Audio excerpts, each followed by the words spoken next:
Well, communities need to treat their schools the way they treat their sports teams. You know, how many communities do we know that are investing public dollars on new stadiums to attract some professional sports team or to keep them in town? And I would say if we treated our public schools like that, we would have much better schools. We need to recognize that the real core of any community, of any city, is the quality of its public education system.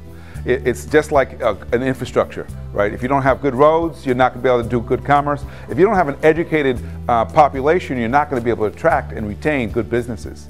It's going to contribute to a high crime rate and high poverty. Poverty is a huge problem, and it is important that we acknowledge the way in which it undermines the performance of our children and the schools that they attend, because we have many kids coming to school with basic needs that have not been met.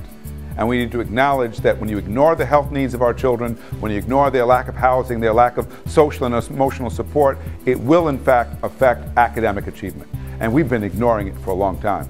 At the same time, poverty is not a learning disability.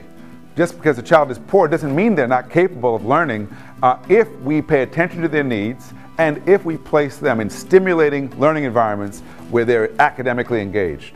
And that's what we need to try to do. So we want to try to mitigate some of the effects of poverty, right? Make sure children are eating if they're hungry, make sure their health needs are being met. It doesn't mean mitigating is not the same as solving poverty, but it does mean we're trying to alleviate some of the suffering that we often see with children whose needs are not being met. At the same time, we want to really focus on how to create schools that are going to capture their imagination, that are going to really engage them so they can begin to break the cycle of poverty.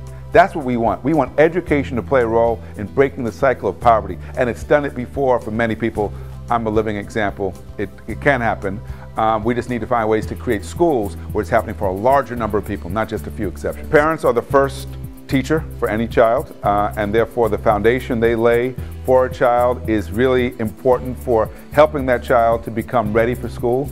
So if we did a better job of working with parents early on, reading to their children, helping them to develop the vocabulary and early skills that are critical for a child to be successful, that would make a huge difference. But we also need to make sure that parents understand that role continues after the school starts. They have to continue to reinforce learning at home, get the kids to school on time, limit the TV and video games, make sure that they are reinforcing and stressing the importance of education to their children. And the truth is, most parents want their children to succeed, so it's not hard to convince them that they have a role to play. Our policymakers need to do a lot more of recognizing that they themselves need to be accountable. We talk so much about accountability, and we want to push accountability onto schools and onto teachers. They have to be accountable.